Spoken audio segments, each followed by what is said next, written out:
안녕하세요. 오늘 사회를 맡은 사율견대 시민참여위원장 박진입니다. 세월호 참사로부터 7년의 시간이 흘렀습니다. 우리는 참사 그날 달라지겠다는 약속을 했습니다. 그런데 이 7년 동안 우리는 얼마나 달라졌을까요? 그 달라진 이야기, 그 이야기를 오늘 해보려고 합니다. 함께 하신 분들의 발제와 토론 그리고 종합 토론까지 한 2시간 30분 동안 이어질 예정입니다. 함께 끝까지 잘해 주셨으면 감사하겠습니다.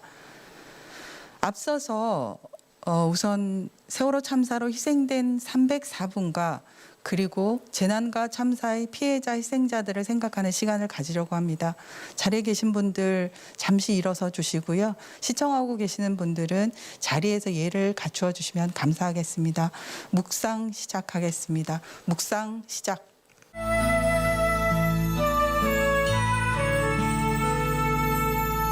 잊지 않을게 잊지 않을게 절대로 잊지 않을게 꼭 기억할게 다 기억할게 아무도 외롭지 않게. 자, 이제 그러면 본격적으로 이제 포럼을 시작할 텐데요. 세월호 참사 7주기 생명 존중 안전사회 포럼. 이 포럼에서 함께 고민해 보고 싶은 첫 주제입니다. 참사 이후 달라지자는 약속. 그렇다면 그 약속에 의해서 이 사회, 이 국가의 안전 정책은 어떻게 바뀌었는지 먼저 들어봐야겠죠. 그 발표는 사회적 참사 특별위원회의 진성영 안전사회국장님께 듣겠습니다. 잘 들어주세요. 오늘은 방역과 관련해서 세 가지의 그 사회적 화두라고 할 수 있는 것들을 말씀드리겠습니다. 첫 번째는 결과가 아닌 과정으로서의 안전사회라는 개념입니다. 앞서도 말씀드렸다시피 재난참사는 사회적 속성을 지니고 있습니다. 예를 들어서 자연재난만 하더라도 자연적 현상으로 온전히 자연의 탓이라고 말할 수 있겠죠. 그렇지만은 재난 이전과 그 이후의 상황은 순전히 사회적 현상이라고 말할 수 있습니다.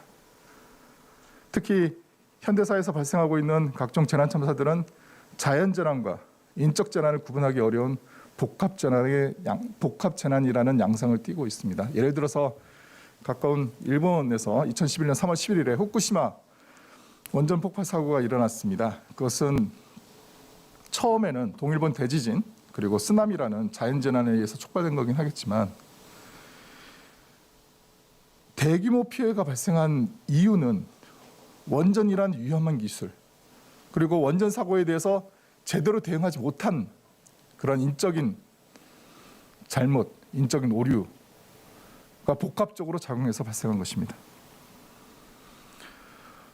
이렇게 현대 재난참사의 복합화, 고도화로 인해 이 시대의 안전사회에 대한 기대 또한 고도화되고 있습니다. 국가의 경제적 또 사회적 기술적 발전에 따라서 그러한 기대는 점점 높아지고 있겠죠. 지금의 안전사회에 대한 기대 수준이 앞으로는 더 높은 수준으로 올라갈 수도 있을 것입니다. 예를 들어서 예전만 하더라도 안전이란 것은 생존할 수 있을 정도였으면 그만이었을 것입니다. 오늘날 안전사회에 대한 국민적 기대는 단순하게 국민의 생명과 재산을 보호하는 등의 그런 전통적인 안전의 차원을 넘어섰다고 생각합니다. 즉, 국민의 안전 욕구를 충분히 만족시켜줌으로써 신체적, 경제적, 정신적으로 안정된 삶의 질을 향유하게 하는 수준에 이르렀다고 생각합니다. 그래서 안전이란 것은 삶을 살기 위한, 영위하기 위한 조건이고 국가가 계속적으로 제공하여야 하는 것들입니다. 이와 동시에 현재 우리가 살아가는 사회는 그 자체가 불확실성을 본질적인 속성으로 합니다. 안전사회를 만드는 것은 아주 불확실한 환경에서 계속적으로 이루어지는 이른바 과정이라고 할 수 있는 것이죠. 즉, 안전사회라는 것은 특정의 어떤 시점을 뚝 잘라서 지금 안전해졌다라고 말할 수는 없을 것입니다. 안전사회라는 것은 끊임없이 노력하는 과정, 결과가 아닌 과정인 것입니다. 2005년에 그 미국에서 카트리나 참사가 발생했습니다. 미국의 경우에는 안전사회를 만들기 위한 노력, 과정으로서의 안전사회를 아주 잘 보여주고 있다고 보는데요. 예를 들어서 지금도 카트리나 참사가 안전사회 영역에서 계속적으로 회자되고 있습니다. 카트리나 참사의 문제점에 대한 분석을 지금도 하고 있습니다. 그에 대한 제도 개선도 지금도 나오고 있습니다. 2005년에 발생한 참사입니다. 미국 국민들은 카트리나 참사를 지금도 잊지 않았다는 거죠. 카트리나 참사가 주는 또 다른 시사점은 안전 거버넌스입니다. 카트리나 참사 당시에 NGO 자원을 효율적으로 활용하지 못했다는 문제 제기가 초창기부터 지금까지 계속적으로 오고 있습니다.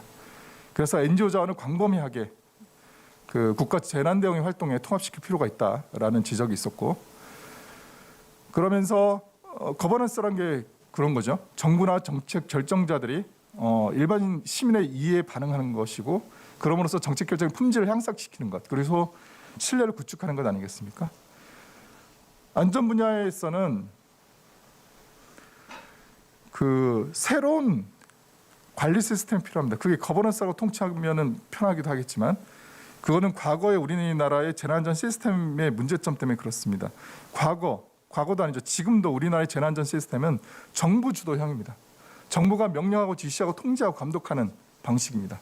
그러나 사회는 바뀌었고 재난의 양성도 바뀌었습니다. 우리 국민의 재난안전에 대한 인식도 바뀌었습니다. 과거 방식으로 더 이상 동일한 문제를 동일한 답으로 내세울 수는 없습니다. 그 앞서와 같은 그런 문제가 발생하겠죠.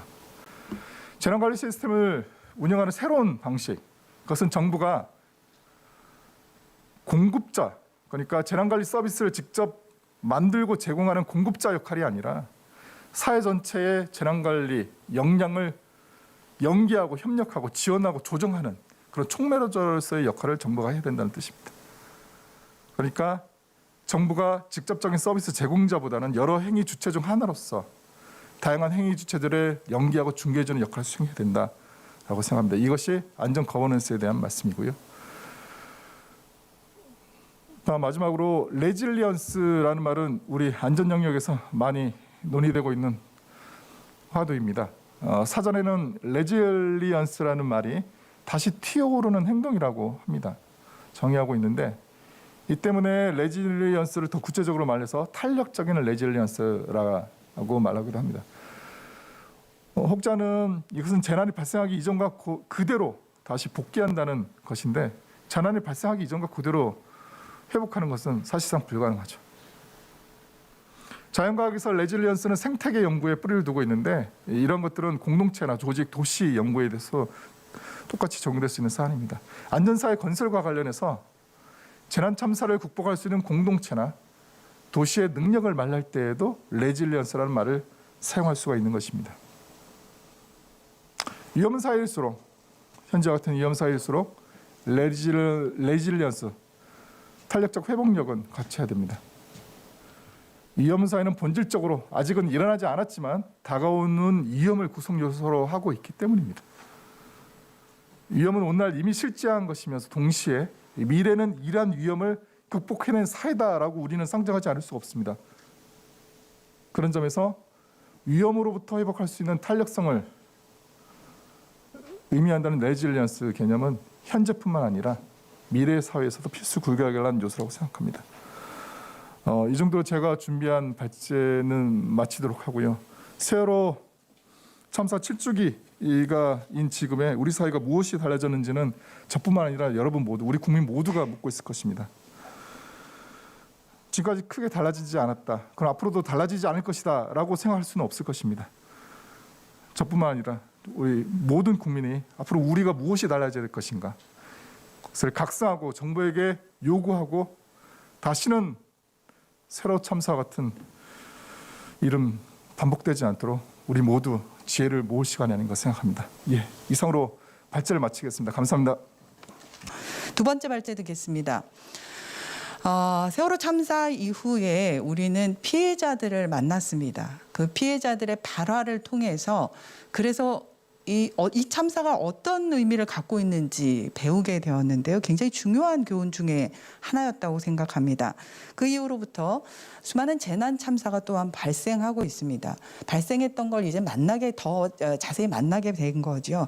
그렇다면 이 피해자 운동이 세월호 참사 이후에 어떻게 발전돼 왔고 현재 어떤 모습인지를 들어보려고 합니다. 생명안전 시민넷의 김혜진 공동대표님 모시겠습니다. 박수 부탁드립니다. 저는 생명안전시민의 공동대표 김혜진입니다.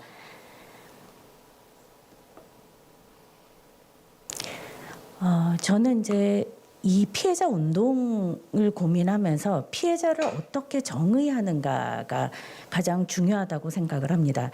앞서서 발제해 주신 분께서는 재난 참사가 대다수가 구조적인 원인이 있다라고 이야기를 해주셨습니다.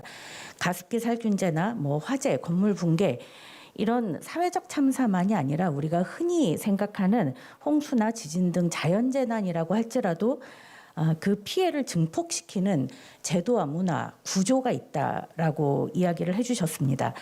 다시 말하면 이 피해라고 하는 것, 재난 참사가 구조적인 원인이 있다고 할 때에는 피해 또는 피해자라고 하는 이 사람들은 불운이나 또는 무언가를 상실한 사람으로서가 아니라 바로 이 사회가 당연히 보장해야 될 권리를 훼손당한 사람이라고 하는 그런 의미를 갖고 있다는 뜻이기도 하다고 생각을 합니다. 안전이 권리라는 말은 사람의 생명과 안전을 중요한 가치로 간주해서 정부가 이에 합당한 제도를 만들고 사회 문화를 변화시킬 책임이 있다는 뜻이기도 합니다. 그런데 누군가가 피해를 입었다는 뜻은 바로 이러한 권리를 훼손당했다는 의미이기도 하다는 것입니다. 그런 점에서 피해자가 단지 불운하거나 상실한 사람이 아니라 권리를 훼손당한 사람이라고 하는 의미로 명확하게 규정해온 것이 그동안의 과정이었다고 생각을 합니다.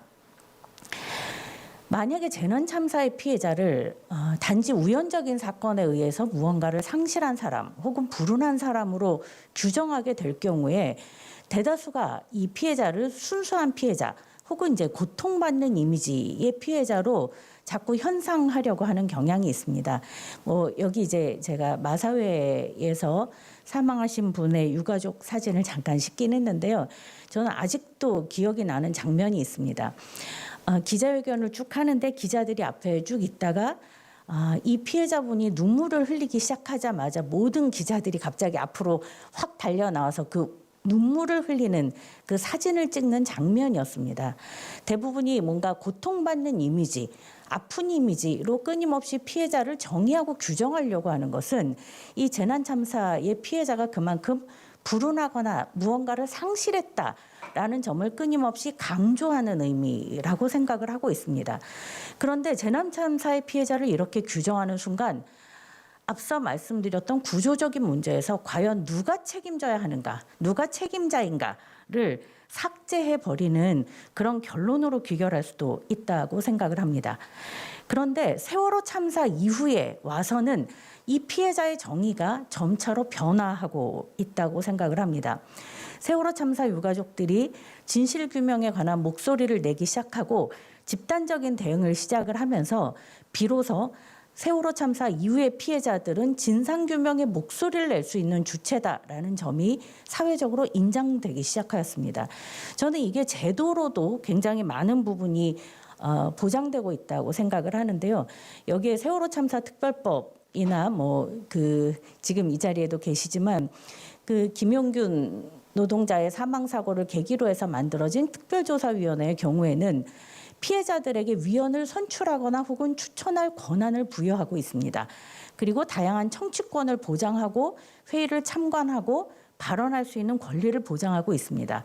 저는 이게 최초로 만들어진 제도이긴 하지만 피해자를 어떻게 정의할 것인가에서 굉장히 커다란 변화를 의미하고 있다고 생각을 합니다.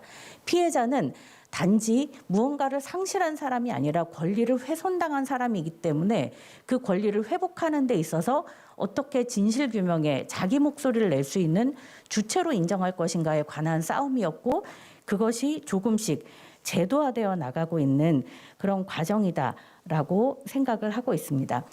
이렇게 피해자의 정의를 바꾸는 것이 바로 피해자 운동을 만들어 나가는 길이었다고 생각을 하고 있습니다. 피해자 운동이 현재 어디까지 와 있는가를 보면서 저는 이제 반올림 삼성에서 반도체를 만들다가 온몸이 크게 다치신 한혜경 씨의 인터뷰를 다시 한번 보게 되었습니다.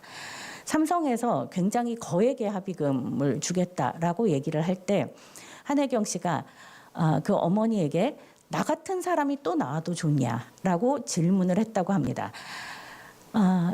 이 사안이 단지 개인의 사안이었다면 삼성으로부터 돈을 받고 그리고 이 사안을 마무리해도 좋겠지만 한혜경 씨의 질문은 그것이 아니라 나와 같은 사람이 또다시 발생하면 어떻게 할 거냐라는 개인의 고통이 아니라 이것을 구조의 문제로 바라보면서 이 구조를 바꿔야 되겠다라고 하는 의지였다는 것입니다. 저는 굉장히 많은 피해자들이 이런 과정을 거쳐왔다고 생각을 하고 있습니다.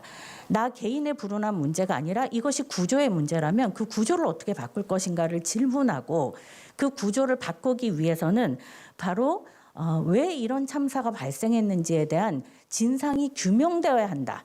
다시 말하면 이런 참사를 발생시킨 사회적 구조를 다시 한번 분석하고 들여다보고 그것을 변화시켜야 된다라는 문제의식으로 쭉 나왔다는 거죠.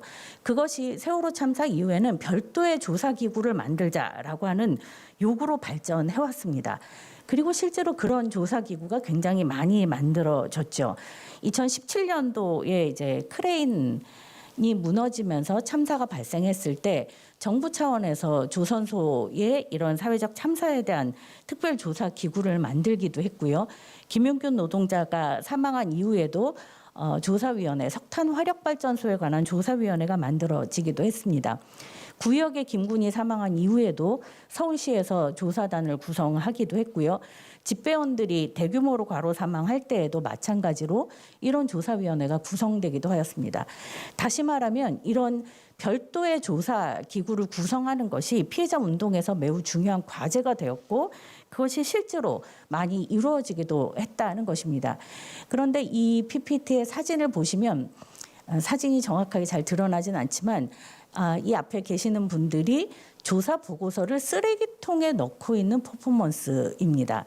굉장히 많은 조사기구들이 만들어졌고 그리고 권고안이 만들어졌지만 막상 그 권고안이 제대로 이행되거나 또는 권고안의 이행을 강제하지 못하는 구조에서 이런 진상규명의 요구도 한편으로는 조사기구라는 형식으로만 구체화되기는 어렵겠구나 이런 문제의식들도 많이 발전을 해왔던 것 같습니다. 다시 말하면 독립적인 진상조사 기구는 매우 중요하지만 이 기구가 진상규명을 온전하게 대체하는 것은 아니다라는 것이었습니다. 이 진상규명 기구를 중심으로 모든 것을 사고하게 되면 그때부터 피해자는 조사나 수사가 잘 되기를 바라는 위치로 한정된다는 것입니다. 그런 점에서 피해자 중심의 진상규명 운동이라고 하는 도대체 이것이 무엇 때문에 발생하는가를 고민하고 함께 논의해가면서 사회적으로 그 규정을 해나가고 그것이 조사기구의 조사와 분석과 함께 만나서 이 구조적 원인들을 제대로 명명해 나가는 것, 그것이 바로 피해자 운동에서의 진상규명이라고 볼 수 있는 것 아니냐, 이런 문제의식에 이르고 있다고 생각을 합니다. 피해자 운동이 발전해 왔던 게 이제 첫 번째가 바로 이런 진상규명이라고 하는 측면이라면 두 번째는 바로 권리의 주체로서 피해 회복을 어떻게 할 것인가에 관한 문제라고 생각을 합니다. 사실 앞서 말씀드렸던 것처럼 저는 훼손당한 권리의 회복이라는 관점에 서야 된다라고 계속 말씀을 드렸는데요. 여전히 우리 사회는 이것을 권리의 훼손으로 보지 않습니다. 그렇기 때문에 피해자의 권리를 끊임없이 비용으로 환산하는 경향이 있다는 것입니다. 대표적으로 세월호 참사에서 미수습자 수습을 요구할 때 그것이 비용이 얼마나 드느냐를 요구해 왔었고 지금도 마찬가지로 스텔라데이지 실종자 가족들이 심해수색을 요구할 때 이것을 다시 비용이라는 관점으로 그것이 가능하냐 아니냐를 따지고 있기도 하다는 것입니다. 그런데 이 피해 회복의 제도화라고 하는 것은 그 어떤 연유로도 과거와 동일하게 회복될 수는 없겠지만 적어도 사회와 정부와 국가가 책임이 있는 것이라고 한다면 바로 그 주체들에 의해서 개인들의 권리가 훼손된 것이라면 그 훼손된 권리를 다시 회복하기 위해서 얼마나 정부와 사회가 최선을 다해야 하는가에 관한 질문으로 돌려야 되지 이것을 비용으로 환원할 수 있는 문제가 아니라는 점들이 점점 더 피해자 운동의 과제로서 분명해지고 있다고 생각을 하고 있습니다. 또 하나는 이 피해자들의 운동 과정에서 단지 피해 지원이라고 하는 게 개인의 특성에 따라서 어떻게 평등하게 지원될 것이냐에 대한 질문으로도 발전했고 동시에 피해자의 범위도 확대시켜 왔다고 생각을 하고 있습니다. 세월호 참사 이후에 고 김관홍법이라고 표현했듯이 실종자를 수습하기 위해서 또는 사망자의 시신을 수습하기 위해서 애를 써왔던 또 많은 다른 이들이 피해를 입었을 때 그들을 어떻게 피해자로 규정하고 함께 지원하도록 만들 것인가에까지 문제의식이 많이 확장돼 왔다고 생각을 합니다. 저는 이렇게 문제의식이 확장될 수 있었던 것은 바로 권리의 주체로서 피해 회복 자체가 권리로 제기돼 왔기 때문이라고 생각을 하고요. 이때의 경험들이 최근에 와서는 이천 물류센터 화재 참사나 이런 과정에서 그 속에서 피해자들에게 얼마나 제대로 된 공간을 제공하고 매일매일 브리핑을 하면서 제대로 된 정보를 제공할 것이냐를 정부가 고민하도록 만든 그런 경험들의 결과치이기도 하다 이렇게 생각을 합니다. 중요한 것은 이 권리를 어떻게 제도화할 것이냐에 관한 문제라고 생각을 합니다. 몇몇의 경험으로 남기는 게 아니라 이 경험들이 제도화되어야 한다는 것이죠. 그런 점에서 현재는 피해자 권리 매뉴얼이 이제 4.16 재단을 중심으로 만들어져 있습니다. 구조의 권리, 정보 제공의 권리, 전 과정에서 인도적 처우를 받을 권리, 진상규명과 알 권리, 재발 방지책을 요구하고 책임자 처벌을 요구할 권리, 이런 피해자의 권리들이 최대한 구체화되고 그 구체화된 것이 매뉴얼화되면서 이것이 정부를 비롯해서 재난 참사에 책임이 있는 담당 공무원들에게 전달되고 이것이 구체적 실천으로 만들어질 수 있도록 하는 것은 매우 중요한 일인 것 같습니다. 그런데 아직 이런 권리가 제도화된 경험이 없기 때문에 여전히 이것은 피해자들이 요구하고 애쓰고 노력해야 현실화되는 부분이라는 거죠. 그런 점에서 이제 작년 11월에 발의된 생명안전기본법에서 피해자의 권리를 최대한 법으로 규정하고 이 법을 반드시 정부가 보장하도록 만들어 나간 이 운동에까지 이른 것은 매우 큰 의미가 있다라고 생각을 하고 있습니다. 그런데 사실 이 피해자 운동, 피해자의 권리라고 하는 것은 지금은 제도화 단계로 나아가고 있지만 이 피해 회복의 권리에 대한 사회적 인식은 매우 낮은 상태, 여전히 아직 답보 상태에 머물러 있다고 생각을 합니다. 금전보상에 대한 사회적 인식도 대단히 왜곡되어 있고 피해자들에 대한 모욕과 폄훼도 매우 일상적인 상황입니다. 따라서 이 권리를 제도화함과 더불어서 어떻게 이런 사회적 인식을 변화시킬 것인가도 우리에게는 매우 중요한 부분이 아닐까라는 생각이 듭니다.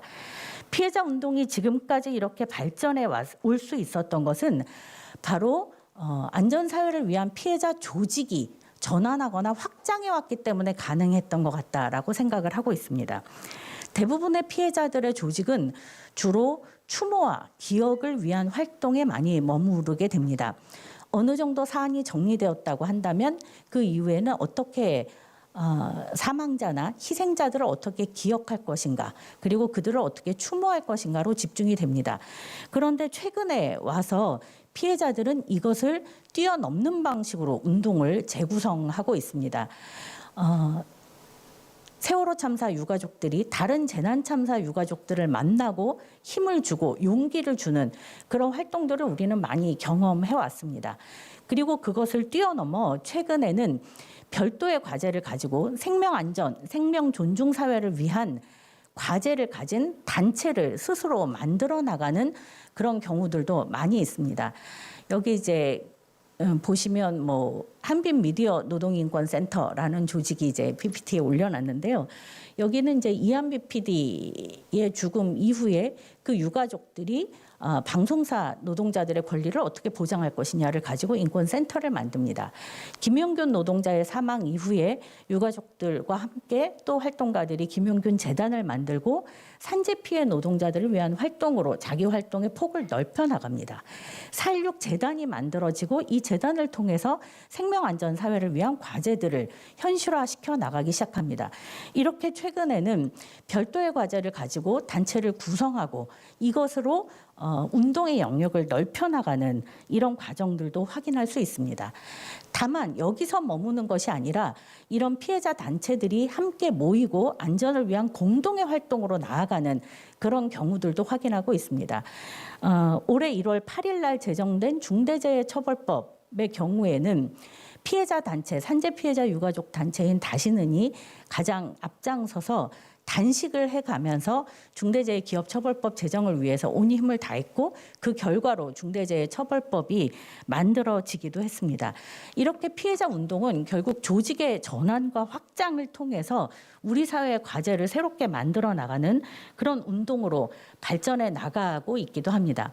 결국은 피해자들이 스스로를 운동 주체로 세워나가고 피해자 운동 단위들끼리의 연계 구조가 만들어지고 이것이 공동대응 구조로 발전하면서 제도적인 권리가 보장되는 방향으로 나아가고 있다는 것입니다. 물론 아직은 우리 사회가 분명하지 않지만 앞으로는 안전에 대한 거버넌스를 구축하는 것이 매우 중요한 과제가 될 것입니다. 그런데 안전에 대한 거버넌스라고 하는 게 시민들 개개인이 참여하는 방식이 아니라 피해자 단체를 중심으로 경험 있고 역량 있는 사람들이 함께 모여 나가면서 이 거버넌스를 구축할 때 조금 더 의미가 있게 되지 않을까라고 생각을 합니다. 현재 여기까지 와 있는데요. 피해자 운동은. 그러면 우리 이 운동은 앞으로 어떻게 더 나아갈 수 있을 것인가에 관한 고민입니다. 불행하게도 피해자들은 이렇게 주체가 되어 조직을 만들고 조직이 확장되면서 운동으로 나아가고 있지만 아직 정부는 피해자를 주체로 인정하지 않고 있습니다. 과거에는 재난참사 피해자를 불순한 세력으로 간주해 오기도 했습니다. 자칫하면 정부를 무너뜨리거나 또는 정부의 비난을 가중시킬 수밖에 없다고 생각을 해왔기 때문에 유가족을 사찰한다거나 괴롭힌다거나 이런 일들이 많이 있었습니다. 최근에 와서 그런 일들이 별로 없어지고 있다고는 얘기하지만 여전히 피해자를 이해관계 당사자로만 간주하는 경향들도 많습니다.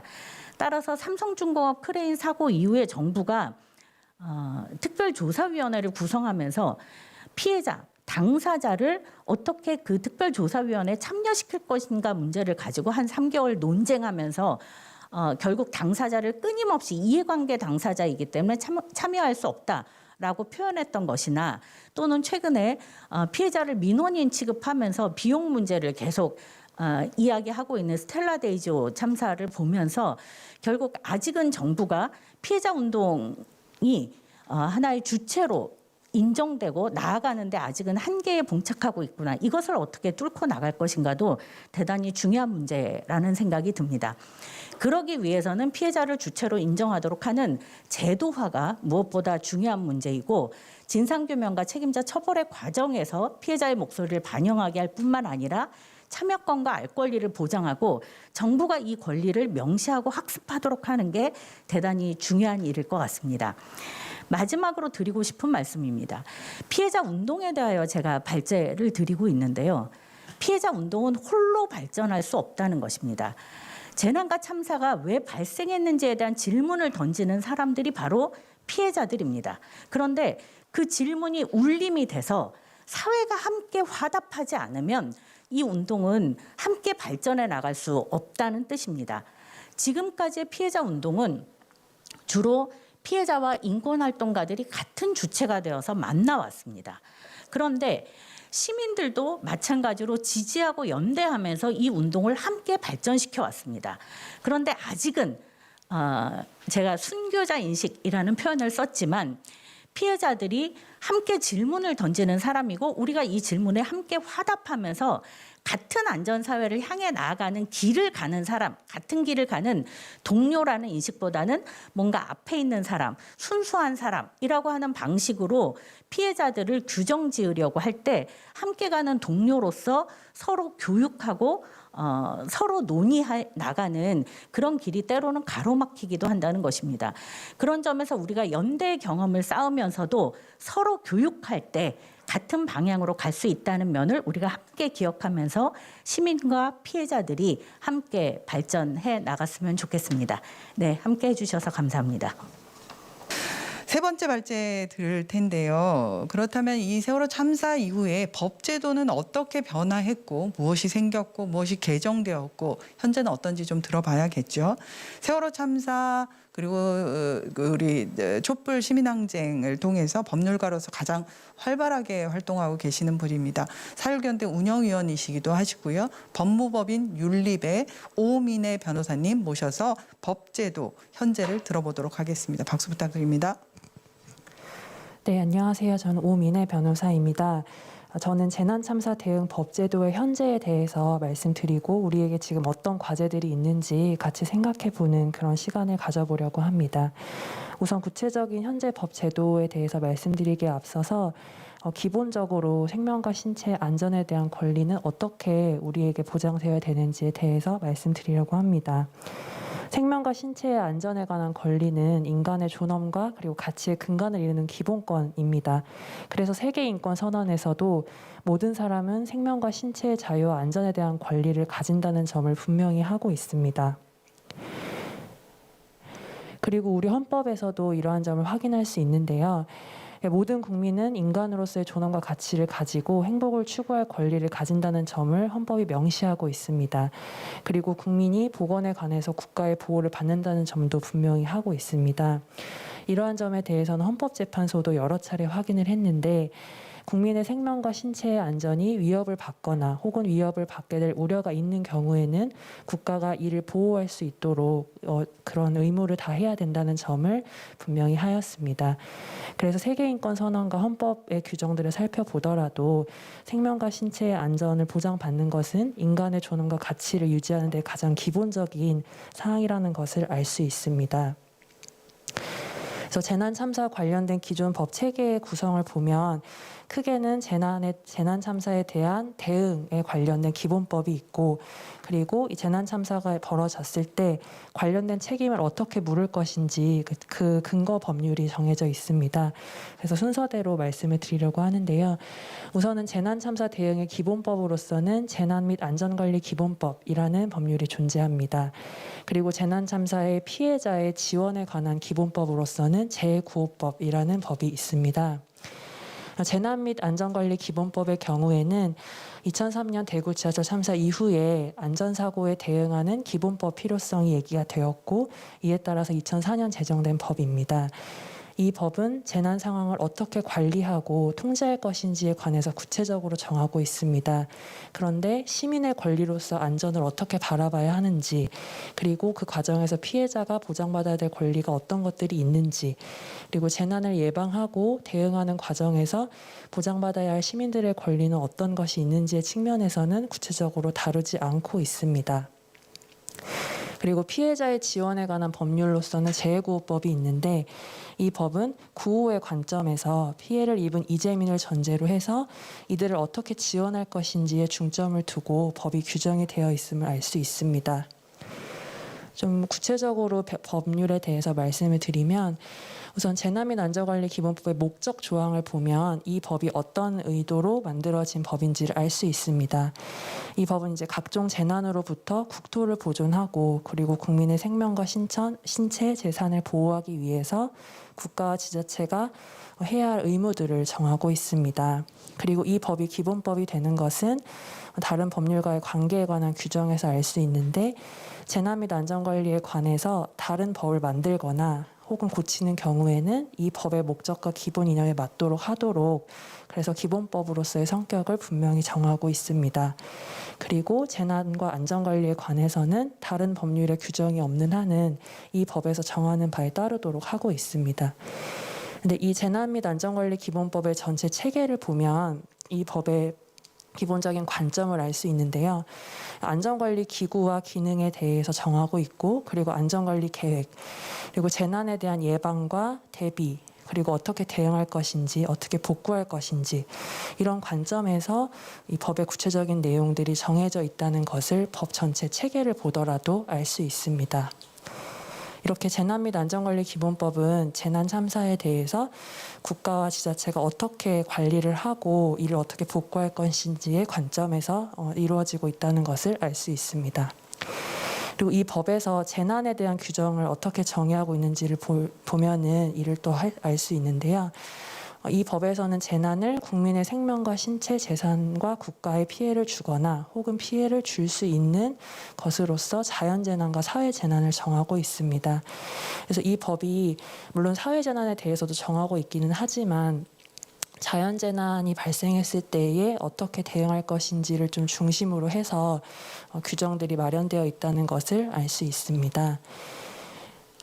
이 앞서 살핀 그 재난 및 안전관리 기본법에서 발생하게 되는 이재민에 대해서 이재민들을 어떻게 구호하고 이들을 어떻게 지원할 수 있을지에 대해서 정하고 있는 법이 재해구호법입니다. 이 재해구호법의 경우에도 목적을 통해서 확인할 수 있는 것처럼 이 재해가 발생했을 때 이재민들을 어떻게 구호할 것인지, 그리고 이들에게 의연금품을 어떻게 지급할 것인지, 이런 절차를 규정하고 있는 법이라는 것을 이 법의 구체적인 조항들을 보면 알 수 있습니다. 그래서 이 재난 참사가 벌어졌을 때 이 피해자들에게 어떤 권리가 보장되어야 하는지, 그리고 이 재난 참사를 극복하기 위해서 피해자뿐만 아니라 우리 사회가 어떤 노력을 해야 되는지에 관해서는 이 기본법에서 구체적으로 담지는 않고 있다는 것을 확인할 수 있습니다. 그래서 이 이재민에 대한 이 규정을 보더라도 재난 참사가 벌어지고 난 후에 피해를 입은 사람을 이재민으로 규정을 하고 있지만 이 이재민에 대한 규정 자체도 국가나 지자체가 어떤 시혜를 베풀거나 아니면 지원을 해야 되는 대상으로 협소하게 정의를 하고 있다는 것을 확인할 수 있습니다. 그래서 이 재해구호법도 앞서 말씀드린 재난 및 안전관리 기본법처럼 전체 체계를 보더라도 이 법의 의미와 그리고 목적을 정확히 알 수 있는데, 재해구호 계획이나 아니면 구호기관의 활동에 대해서 정하고 있고, 의연금품을 모집하는 방식에 대해서 정하고 있고, 그리고 이렇게 모집된 의연금품을 어떻게 사용할 것인지, 그리고 재해구호협회를 어떻게 설립하고 운영할 것인지에 대해서 정하고 있기 때문에 구조를 필요로 하는, 그리고 구호를 필요로 하는 이재민들을 어떻게 보살필 것인지에 대한 관점에서 이 법이 만들어져 있다는 것을 알 수 있습니다. 이 두 가지 기본법 외에도 재해나 재해에 관련된 개별 법령 등 굉장히 많이 있습니다. 그래서 대략 추려본 것만 해도 여러 가지 법률들이 있는데, 이 재해 관련 법률들의 명칭을 살펴보더라도 구조, 대책, 관리 이런 관점에서 법안이 만들어졌고 이에 따른 내용이 구성되어 있다는 것을 확인할 수 있습니다. 그래서 재난 참사 관련해서 이 대응과 관련된 기본법들은 이런 성격을 보여주고 있고요. 그리고 두 번째로 이 법 체계에서 재난 참사가 발생했을 때 이와 관련된 책임을 어떻게 물을 것인가, 그 근거 법령의 관점에서 봤을 때는 지금 법 체계에 대해서는 이렇게 설명드릴 수 있을 것 같습니다. 이제 각 법령에서 정하고 있는 조치를 취할 의무를 위반해서 사망이나 상해의 피해가 발생하면 형법이 정하고 있는 업무상 과실치사상죄를 적용하거나 아니면 앞서 말씀드렸던 개별 법률에서 정하고 있는 처벌 조항에 따라서 구체적인 책임을 묻도록 되어 있습니다. 그래서 하나의 예로 수상에서의 수색 구조 등에 관한 법률에 보면 조난 사실을 신고하지 않았거나 아니면 구조에 필요한 조치를 하지 않은 경우에 처벌 조항을 두고 있고, 이러한 이유로 인해서 피해자가 죽거나 다치게 된 경우에도 가중처벌할 수 있도록 근거 규정을 두고 있습니다. 그래서 이렇게 개별 법령에 따라서 처벌을 하거나 아니면 형법을 적용해서 처벌을 하는 방식으로 지금은 근거 법령이 마련이 되어 있습니다. 그러면 이렇게 기본적인 현재의 법 체계에 비추어 봤을 때 과연 이게 생명과 안전을 존중하는 사회로 갈 수 있는 기본적인 그런 토대가 되고 있는가라는 라는 관점에서 봤을 때는 여러 가지 문제의식을 가지게 되었습니다. 그래서 우선은 관리와 대책의 관점에서의 기본법만 존재한다는 한계가 있었습니다. 말씀드렸던 것처럼 국민은 예방과 재난참사의 극복 과정에서 시혜와 지원의 대상에 머무르게 되고, 그리고 재난참사가 발생했을 때 피해자를 지원하는 것에 사실 그치고 공동체가 함께 온전히 극복하기는 어려운 구조를 담고 있음을 알 수 있습니다. 그래서 그렇다면 이러한 체계에 어떤 것이 필요할까 했을 때는 안전에 관한 권리를 보장할 수 있는 그런 법 체계가 필요하고, 그리고 안전약자에 대한 특별한 보호, 그리고 국가와 지자체가 사고가 났을 때뿐만 아니라 사고를 예방하기 위해서라도 그 이전부터 안전에 관해서 어떤 책무를 가지고 있는지, 이런 내용을 법 체계에 담을 수 있어야 할 것으로 보입니다. 그리고 국가나 지자체가 어떤 정책을 시행하거나 어떤 시행을 하려고 할 때 안전에 어떤 영향을 미치는지에 대해서 평가할 수 있는 제도가 마련이 되어야 하고요. 그리고 재해 참사가 발생했을 때 이에 대해서 독립적이고 상시적인 조사 기구가 존재함으로써 상시적인 그런 조사를 실시할 수 있는 그런 근거가 필요할 것으로 보입니다. 그래서 이러한 내용들이 기본법에 포함이 될 수 있어야 하지 않나라는 문제의식이 있습니다. 그리고 두 번째 법 체계에서 이 재난참사가 발생했을 때 처벌 근거가 되는 법령들이 기본적으로 존재하긴 하지만 그 원인을 밝히고 구체적으로 책임을 묻는 것에는 현실적으로 많은 어려움이 있습니다. 어떤 사고가 발생하면 그 관련된 실무 책임자 선에서 법적 책임을 부담하는 것에 그치고 관련된 기업이나 지자체, 행정기관 내에서 이에 대한 의사결정 구조에서 결정권을 가진 이들에게는 책임을 묻기가 어렵고, 그래서 이후에 반복되는 것에 대해서는 예방을 하기 어려운 구조라고 할 수 있습니다. 그렇다면 법 체계가 어떻게 바뀌어야 되느냐라고 했을 때 의사결정을 할 수 있는 지위에 있는 자에 대해서 이런 생명과 안전에 관련한 구체적인 주의 의무를 부과할 필요가 있습니다. 그리고 재난참사의 피해 발생과 이런 주의 의무 위반한 사실이 인과관계가 인정될 경우에는 명백하게 책임을 물을 수 있는 근거도 필요합니다. 또한 인허가나 감독에 관한 권한을 갖고 있는 공무원들에 대해서도 책임을 지을 수 있는 근거를 마련해서 인허가나 감독 과정에서도 부실하지 않도록, 그리고 사후적으로 이에 대해서도 책임을 물을 수 있도록 근거를 마련할 필요가 있습니다. 그래서 이러한 법 체계를 마련을 해서 생명과 안전이 비용이 아니라 우선시되어야 할 가치로 인정될 수 있다는 그런 제도적인 기반을 마련할 필요가 있습니다. 그래서 현재 이 운영되는 법 체계에 어떤 변화가 필요한가라고 봤을 때는 생명안전기본법의 제정과 그리고 제대로 된 중대재해기업처벌법의 실현이 필요하다고 생각을 합니다. 물론 이 두 법만으로 모든 것을 다 해결할 수는 없겠지만 말씀드린 것처럼 생명과 안전을 중요한 가치로 전제하는 그런 제도적인 기반을 마련하는 것은 다른 개별 법령의 변화도 촉구할 수 있고, 그리고 사회적인 그런 패러다임을 변화시킬 수 있는 중요한 계기가 될 수 있다고 생각을 합니다. 그래서 구호와 관리의 관점이 아니라 권리를 보장하고 생명과 안전이 중시되고 그리고 보호될 수 있는 관점에서의 기본법으로서 생명안전기본법이 필요하고, 그리고 구체적인 그런 주의 의무를 부담하는 책임자를 명확히 하면서 생명과 안전을 중시할 수 있는 토대가 될 수 있는 그런 법 제도로서의 중대재해기업처벌법의 실현이 필요하다고 생각합니다. 재난참사 대응법 제도의 과제라고 좀 정리를 해봤는데 말씀드린 것처럼 지금 말씀드린 과제만으로 모든 게 다 해결될 수는 없을 것입니다. 하지만 생명안전기본법을 제정하고 그리고 말씀드렸던 중대재해처벌법의 여러 문제점들을 보완해 나감으로써 지금 계속 논의되고 있는 생명안전에 관한, 생명안전의 중요성에 관한 그런 사회적인 분위기나 패러다임의 전환을 가져올 수 있지 않을까라는 그런 기대를 하고 있습니다. 그래서 지금 국회에 발의되어 있는 생명안전기본법에 대해서 논의가 잘 될 수 있도록, 그리고 중대재해처벌법이 아직 시행되고 있지는 않지만 시행 전에 미비한 점들을 보완해 나갈 수 있도록 해야 할 것으로 보입니다. 그리고 오늘 이 자리를 가진 것과 마찬가지로 재난 참사에 대해서 함께 기억을 하고 어떤 과제들이 우리에게 있는지 계속 상기시키면서 제도를 정비해 나갈 필요가 있다고 생각합니다. 잊혀지는 게 가장 위험하고 또 우리의 책임을 하지 않는 그런 모습이지 않을까 싶은데요.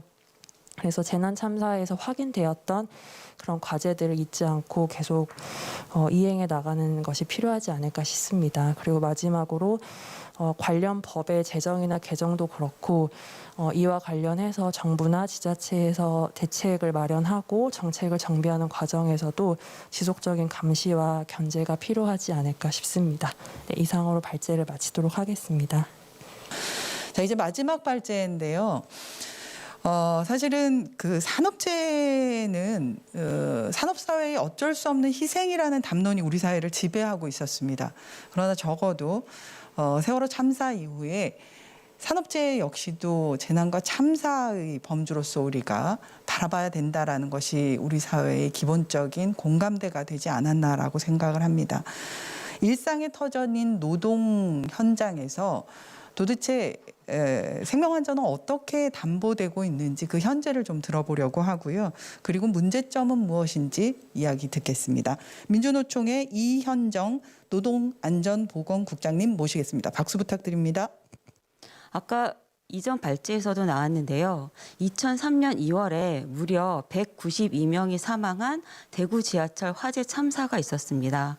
이 사고는 총체적인 안전관리 부실이 가져온 참사였습니다.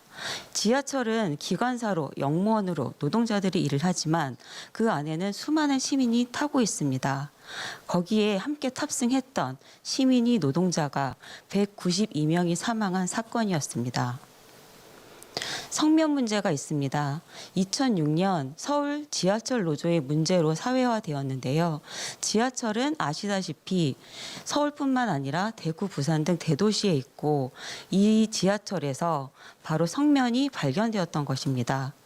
이 성면은 학생들이 사용하고 있는 학교 건물은 물론이고요. 사업장의 건물 여러 군데에서 쓰이고 있었습니다.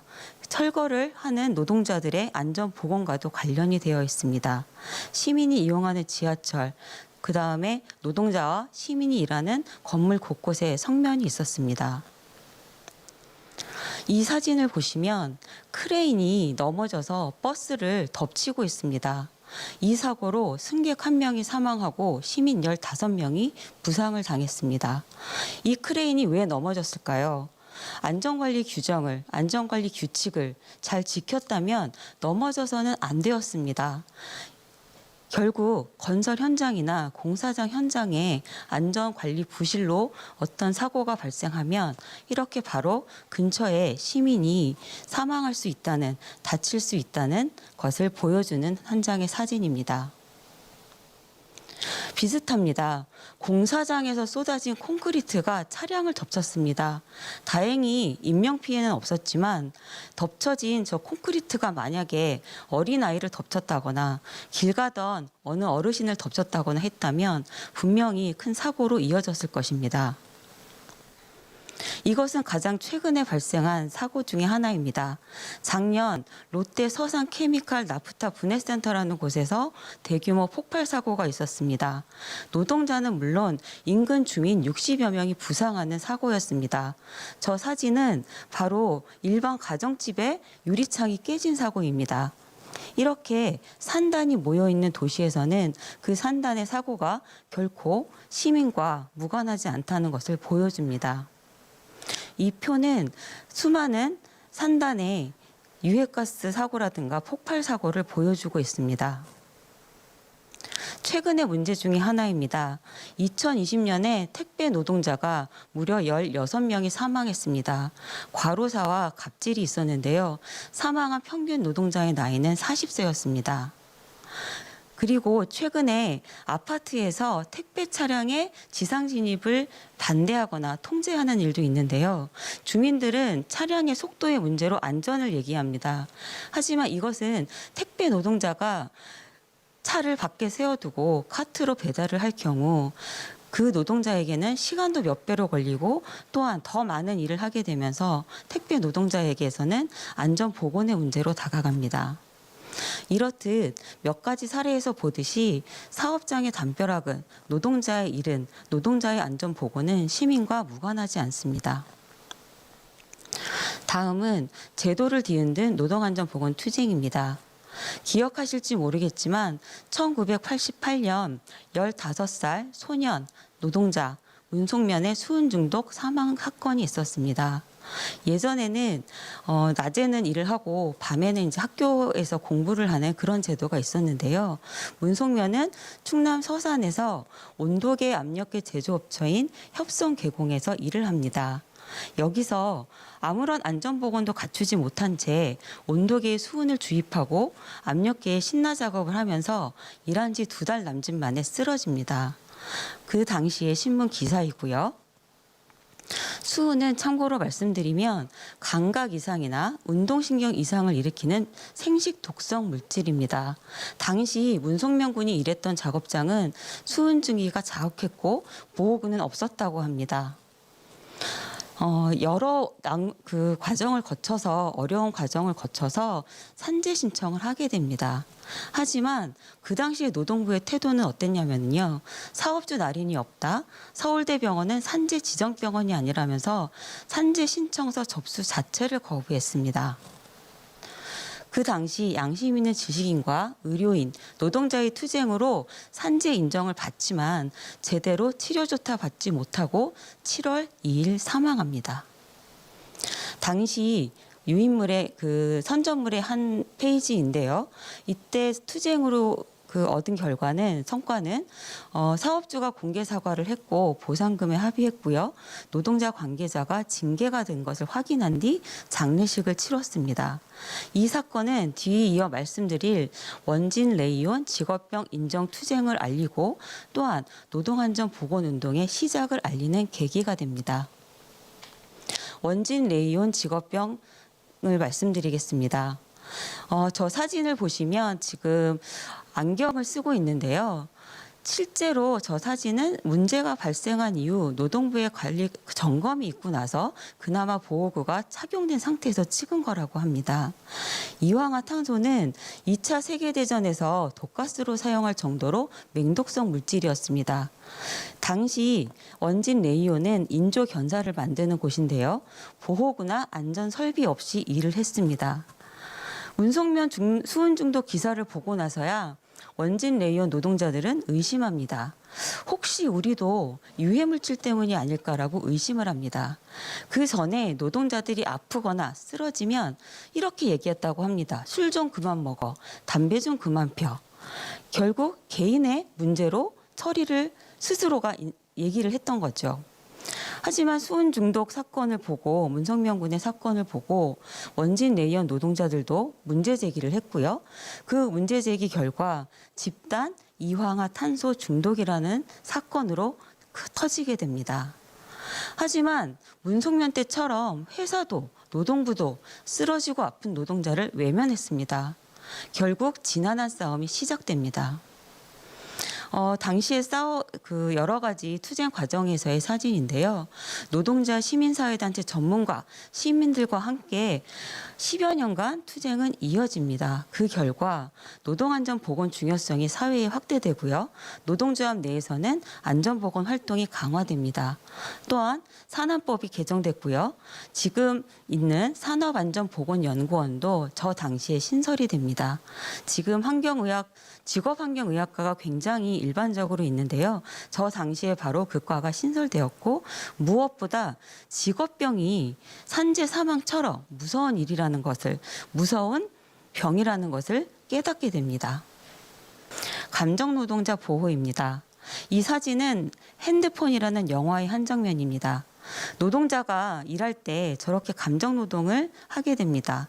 시민들이나 고객들의 요구에 겉으로 웃을 수 없는 상황이지만 웃어야 하는 감정노동자를 보호하자는 그 캠페인이 2015년 감정노동 전국 네트워크 출범으로 진행이 됩니다.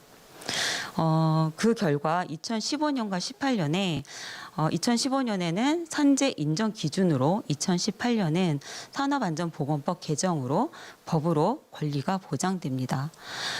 마지막으로 2021년 중대재해기업처벌법 제정입니다. 앞서서 중대재해기업처벌법은 몇 번 언급이 되었기 때문에 간단하게 넘어가겠습니다. 중대산업재해는 사망재해와 질병이나 부상 이런 것과 관련이 되어 있고요. 중대시민재해 역시 사망자, 부상자, 질병자와 관련해서 규정을 해 놓았습니다. 중대산업재해나 중대시민재해로 사망에 이르게 한 사업주 또는 경영 책임자 등은 1년 이상의 징역 또는 10억 원 이하의 벌금에 처해지게 되는 법률입니다. 변하지만 변하지 않은 현실이 있습니다. 1988년 문성명 군이 수은 중독으로 사망했는데요. 2015년 10월 광주에서도 형광등을 제조 설비하는 철거 과정에서 20여 명의 노동자가 수은에 노출 중독됩니다. 당시 4단계에 걸친 하도급의 문제가 있었기 때문에 파악조차 늦어졌습니다. 2016년에는 노동자 7명이 메탄올에 노출되어 실명되는 사고가 있었습니다. 이 사고는 삼성과 LG의 핸드폰 부품을 납품하는 합청업체에 일하는 청년 노동자들에게 발생했는데요. 실명된 이들 모두가 불법 파견된 노동자였습니다. 이 사진은 1988년 원진 레이온 직업병에 걸린 노동자들의 모습입니다. 그때 노동자들이 직업병으로 인정받은 수가 915명이었는데요. 이 중에 생존하시는 분들은 여전히 사망하고 있습니다. 2018년 5월을 현재를 기준으로 230명이 사망했다라고 결과가 있습니다. 아마 지금 최근에 이제 까지는 인원을 파악하지 못했는데요. 저 숫자는 분명히 더 늘어났을 것입니다. 결국 그때의 고통이 지금도 이어지고 있는 것입니다. 2020년에 서울 지하철 시청 역사에서 역시 성명 검출 문제가 제기되었습니다. 택배 문제, 과로사 문제와 연결되어 있죠. 2016년부터 18년, 20년 웹디자이너의 과로사라든가 택배 노동자의 과로사라든가 이런 문제들이 계속 발생하고 있습니다. 또한 2020년부터 지금까지 이어온 것 중에 큰 변곡점이라고 할 수 있는데요. 바로 코로나19와 같은 감염병입니다.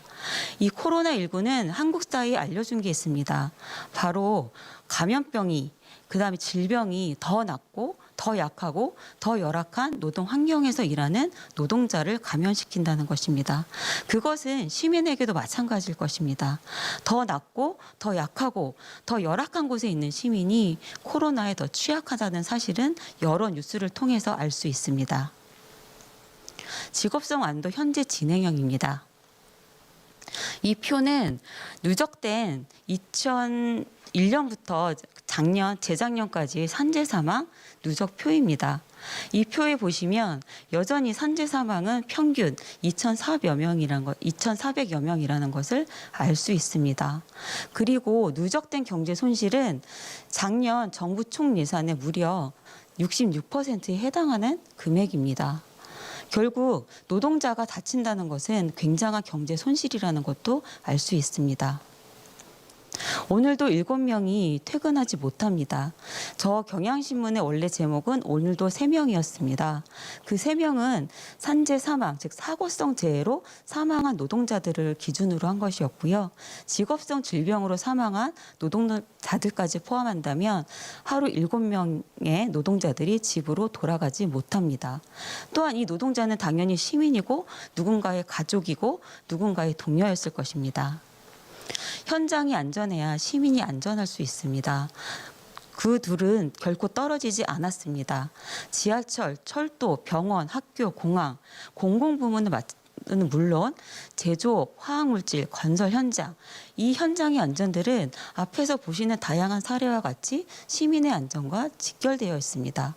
지하철, 철도에 있는 성면, 산단에 있는 불상가스 누출, 유해물질 폭발, 버스 노동자의 장시간이 가져오는 사건, 시민 안전과 연결되어 있습니다.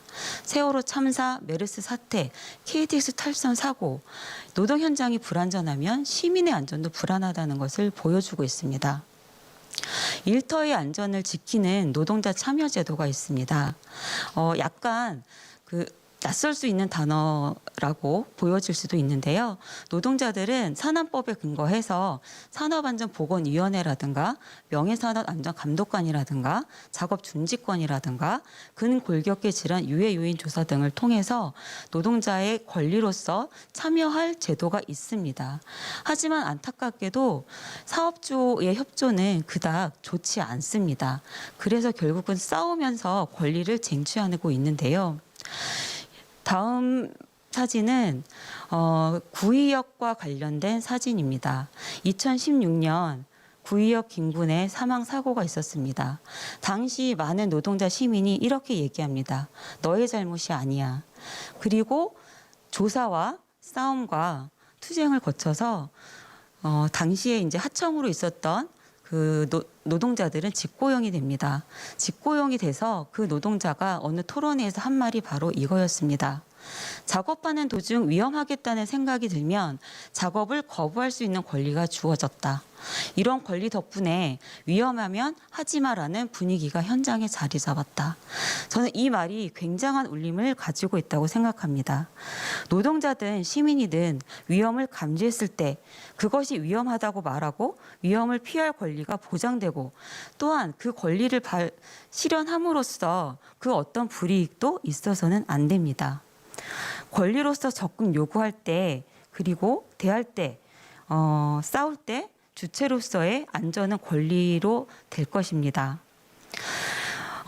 예전에 산업안전보건공단이라는 곳이 있습니다. 이 공단은 노동 현장의 조사나 연구나 감독과 연관된 일을 하는데요. 이 단체의 그러니까 모토가 원래는 조심조심 코리아였습니다. 조심조심 코리아라는 것은 안전의 권리, 위험의 그 위험성을 바로 개인에게 넘기는 것입니다. 근데 최근에 한 2, 3년 전으로 기억하는데요. 슬로건이 안전은 권리입니다로 바뀌었습니다. 물론 변화된 사회상을 반영한 것이라고 생각하는데요. 아직도 정부나 노동부, 기업은 노동자를 안전보건 권리의 주체로서 보는 것이 아니라 객체로 혹은 기업의 경영에 좀 저해가 되는 그 요인으로 보는 생각이 있습니다. 현장이 안전할 때 시민이 안전하고 그리고 그 시민은 어느 날 담벼락 안으로 들어가면 노동자입니다. 그 권리가 노동자의 권리, 시민의 권리, 생명 존중 권리가 사회 곳곳에서 노동 현장 곳곳에서 실현되도록 민주노총은 함께하겠습니다. 기억하고 추모하고 변화의 걸음에 함께하겠습니다. 고맙습니다. 자, 이제 종합 토론을 할 텐데요. 긴 시간 좋은 발제들, 주옥 같은 발제들 감사합니다. 네, 많은 시민들이 참여하고 계십니다. 그래서 아직 벌써 7주기인데 그런데 아직도 우리는 왜 진상 규명의 이야기를 아직도 하냐 뭐 이런 불만들이 쭉 올라오고 있습니다. 오늘은 그래서 그 많은 과제들 중에서 진상 규명의 과제, 피해자 지원의 과제, 그리고 안전사회 건설의 과제 중에서 이 생명 존중 안전사회를 위해서 우리는 무엇을 할 것인가 포커스를 맞추고 좀 더 심도 깊은 토론을 해보겠습니다. 제가 이제 댓글들을 쭉 살펴봤는데 댓글들의 구체적인 주문은 아니었지만 이 마음을 대변해서 질문을 좀 던지려고 해요. 공통 질문 먼저 드리겠습니다. 저희 주제가 세월호 참사 7년이 지난 이후에 우리 사회는 변했는가라는 건데요. 자, 그렇다면은 변했다를 1점부터 10점까지 생각해 보시고 그 중에 몇 점을 줄 수 있다 나는. 오늘 발제하신 주제와 관련돼서 정해주세요. 그리고 그 이유를 좀 들어보겠습니다. 모든 분들에게. 자, 점수 마음 먹으셨죠? 자, 먼저 몇 점인지 좀 들어보겠습니다. 국장님부터. 저는 5점 줄 수 있을 것 같습니다. 네. 자, 김혜진 대표님. 네, 저는 3점입니다. 좀 오민혜 짭니다. 변호사님. 저는 4점이요. 네. 저 앞에 들어보니까 저 좀 후하게 준 것 같은데 저 5점입니다. 아, 네. 양쪽에 계신 국장님도 5점 주셨고요. 네, 중간에 계시는 대표님과 변호사님 좀 낮았습니다. 자, 이유를 들어보겠습니다. 우선 후하게 주신 이현정 국장님부터 들어보겠습니다. 그러니까 그러니까 5점이라는 거 약간 출발선이라는 생각도 들었고요. 절반이라는 점에서. 근데 그게 그렇게 생각하게 된 좀 이유는 중대재해기업처벌법 제정입니다. 물론 앞서 발제에서 얘기가 나왔듯이 한계도 있고 부족한 점도 있지만 하지만 중대재해기업처벌법이 제정됨으로써 산재 사망이나 시민재해가 기업의 조직적이고 구조적인 문제로 발생하는 범죄라다라는 사실을 공유하고 인식하고 또 법 제정 취지의 의미에 녹아있기 때문에 그 점을 사서 절반을 채웠지만 아직 절반을 채워가는 길이 굉장히 멀다라는 생각에서 5점 주었습니다. 네, 중대재해기업처벌법 제정 결국은 우리의 투쟁을 통해서 사실 얻어낸 점수라는 생각이 좀 드는데요. 지금 댓글은 더 짭니다. 1점, 0점이죠. 네, 그게 이제 분노가 쌓여서 그런 것 같은데요. 자, 그러면 제일 낮은 점수를 준 김혜진 대표님 얘기부터 들어보겠습니다. 저는 사실 뭐 피해자 운동의 발전이나 아니면 제도 개선이나 사회적 인식의 변화로 실은 한 6점 정도 줘도 된다고 생각을 하는데 그거를 상쇄시키는 요소가 너무 많이 있는 게 아닌가 이런 고민이 들었어요. 가장 대표적으로 산업기술보호법이라는 이름으로 기업의 정보를 오히려 더 강하여 피해자들이 목소리를 내지 못하도록 만든다든가 또는 최근에 노동시간도 특례 조항 마구 만들어서 사실상 장시간 노동을 하도록 오히려 거꾸로 제도를 바꾼다든가 이런 식으로 기껏 우리가 애써서 이제 몇 걸음 가놓으면 그걸 다시 거꾸로 후퇴시키는 제도들도 만들어지기도 하고 이런 것 때문에 많이 왔지만 또 후퇴하는 측면도 있어서 3점 이렇게 말씀을 드렸습니다. 네, 역시 빌런들이 많아요 우리 사회에. 발전을 하면 그만큼 잡아 끄는 힘이 6점에서 3점까지 떨어뜨렸습니다. 자, 그러면 우리 오민혜 변호사님은 왜 4점을 주셨는지 들어볼까요? 네, 저도 사실 뭐 생명안전기본법이 발의가 되고 중대재해처벌법이 제정되고 이런 것은 뭐 어찌 보면 큰 성과라고 할 수 있는데 사실 이런 결과가 나온 것은 정말 싸워서 이루어낸 것이지 이게 뭐 정부나 아니면은 책임을 져야 될 사람들이 이런 게 필요하다 아니면 이렇게 나아가야 된다라고 추진해서 이루어진 것이 아니었다는 생각이 많이 들어서 시민사회에서 요구하는 것들 그리고 국민들이 분노하는 부분들은 크지만 과연 그에 맞춰서 국가가 얼마나 변했는지 그런 의문이 좀 들어서 점수를 4점을 매겼습니다. 네. 네. 자, 그러면 우리 마지막으로 5점 주셨는데요. 다른 분들은 다 민간인인데 선생님, 국장님만 공무원이셔가지고 그래도 좀 자유롭게 5점 준 이유를 들어보겠습니다. 예. 저는 아주 낮은 점수를 5점 했는데 제가 좀 후회했던 것 같습니다. 저는 그 1점은 아예 아무것도 변하지 않았다. 뭐 10점은 완전히 변했다 뭐 이건데 그런 점에서 5점을 준 건데요. 사실 제가 여기 발제 의뢰를 받았을 때 저희 위원회가 사실 조사위원회고 변화된 안전정책이 무엇인지에 대해서도 조사하고 있습니다. 그래서 그걸 정리해서 발표할까 하다가 조사 중인 사항이라 좀 나중에 기회를 잡으려고 했고요. 그런 거 보면은 사실은 참사 이후에 지금 7년이 됐는데요. 그 변한 게 조금씩 있습니다. 정부처가. 제가 정부 쪽 사람이라 대변하는 게 아니라 저는 오히려 정부를 조사하는 사람이고요. 그런데 10점 정도 되려면 적어도 10점 정도 되려면 완전히 안전의 패러다임이 변해야 된다라고 생각합니다. 저는 예를 들어서 아까도 말씀드렸던 정부의 역할이 바뀌는 것, 이를테면 서비스 그 안전의 제공자가 아니라 사회 구성원들의 안전에 촉매를 이 역할을 할 수 있는 그런 정부. 그 정도에는 너무 못 미치죠. 그래서 저는 사실은 아주 낮은 점수로 생각해서 5점을 했는데 조정될 것 같습니다. 네, 감사합니다. 우선은 오민혜 변호사님께 좀 질문해 보려고 하는데요.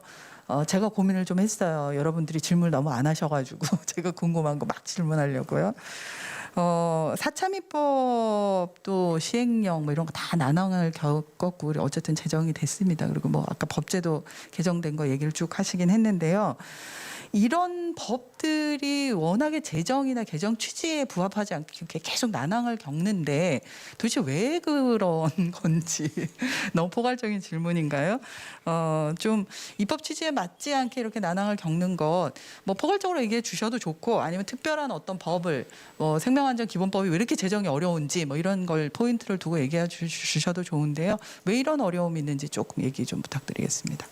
네, 제가 그 중대재해처벌법 제정되는 과정을 이제 보면서 느꼈던 것은 물론 이제 국회에는 많은 법들이 논의가 되고 이렇게 제정 여부가 제정이나 개정이 얘기가 되고 하기 때문에 법 하나하나에 이렇게 시간이나 노력을 쏟을 수 있는 여력이 많지 않다는 거는 알고 있지만 이 법이 제정돼야 된다라는 요구는 굉장히 오랫동안 계속되어 왔고 사실 그 입법 청원안으로 마련됐던 그런 내용들이 하나하나가 다 어찌 보면 참사가 남겨놓은 과제들을 담은 조항들이었습니다. 그런데 그 법이 실제로 국회에서 논의를 하고 제정을 앞둔 상황에서는 굉장히 기술적으로 접근을 해서 이것이 뭐 어떤 한계가 있다, 어디에 위반된다 이런 식으로 계속 논의가 되고 그리고 이제 이해 당사자들의 의견들을 청취해서 반영한다는 취지로 사실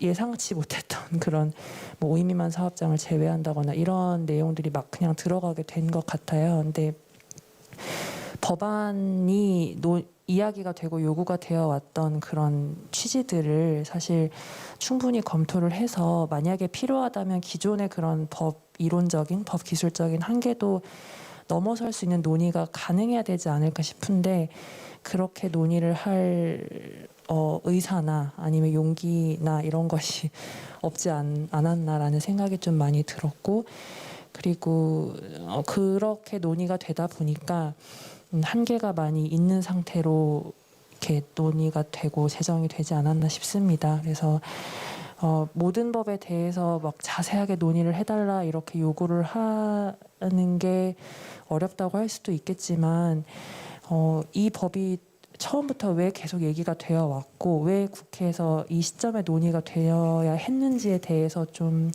충분히 검토가 됐더라면 이런 내용들이 좀 더 취지에 맞게 마련되지 않았을까 좀 이런 생각이 많이 들었습니다. 네, 수기 과정의 한계를 조금 짚어주신 것 같은데 혹시 다른 패널 분들이 이 질문에 대한 답을 조금 보충해 주셔도 괜찮습니다. 네, 저는 이제 한 가지만 5인 미만 사업장이 제외되는 과정을 보면서 들었던 느낌이었는데요. 5인 미만 사업장을 중대재해기업처벌법에서 제외한 가장 큰 이유는 사실 기업의 지불 능력이거든요. 근데 기업의 지불 능력이 없다는 게 기업의 지불 능력과 사람의 생명이 동등하게 딱 평가되고 기업의 지불 능력이 중요한 문제인데 감당할 수 없으니까 일단 생명의 위험도 별로 아무것도 아닌 것으로 치부되는 그러니까 이 비용으로 계산되는 이 태도와 방식이 참으로 저는 놀랍긴 했습니다. 이거는 거꾸로 얘기를 하면 모든 사람의 생명은 다 중요하니까 당연하게 모두에게 이 법은 적용되고 그러고 나서 그런데 기업의 지불 능력이 없을 때 그러면 그 기업에 대해서는 어떻게 해야 되냐? 뭐 정부가 어떻게 지원할 거냐? 다른 방안을 마련할 거냐? 실은 논의 순서는 이렇게 되어야 되는 거잖아요. 그런데 이걸 전제하지 않고 지불 능력과 등가의 가치로 평가하는 거를 보면서 아직도 우리 사회가 이 생명이나 안전을 뭔가 비용이라고 하는 면으로 끊임없이 계산하는 사회구나. 그리고 그게 국회의원들에게도 굉장히 익숙한 방식이구나. 그래서 이거를 우리가 없지 않는 한은 좀 쉽게 하나의 법이 제대로 만들어지는 건 참 어려운 과정이겠구나 이런 생각이 들었습니다. 네, 워낙에 이제 그 피해자 운동 발제를 하시긴 했지만 계속적으로 그 법안 개정 운동이나 함께 하셨기 때문에 좀 더 구체적인 얘기를 들어볼 수 있었던 것 같습니다. 두 번째 질문은 우리 이현정 국장님한테 드리고 싶은데요. 그 노동자 참여 제도가 뭐 이 제도화되어 있는 걸 설명을 하시기는 했습니다. 네. 그런데 이게 현장에서 수월하지는 않을 것 같아요, 그렇죠? 네. 그래서 실제로 현장은 어떤지 그 이야기를 좀 들어보고 싶고 거기에 대한 좀 계획, 좀 그걸 진짜 돌파하기 위한 계획은 있는지 민주노총 계획도 좋고요. 예. 2019년에 이제 그 민주노총에서 2019년 그 안전보건 쪽 전체 사업을 세웠을 때 노동자 참여 제도를 이제 주요하게 내걸었습니다. 이제 참여해야 안전하다라는 그런 이제 구호 아래 여러 가지 활동을 했었는데요. 실제 아까 그 발제할 때 말씀드렸던 산업안전보건위원회도 그 앞에 이제 중대재해기업처벌법에서 규모 이야기가 나왔는데, 그러니까 100인 이상 사업장에서 이제 합니다. 그 이하는 뭐 노사협의회로 대체할 수 있는데요. 그런 식으로 사업장에서 노동자들이 당연하게 가져야 할 권리들이 이 역시 이제 규모로 쪼개졌다라는 문제가 있고요.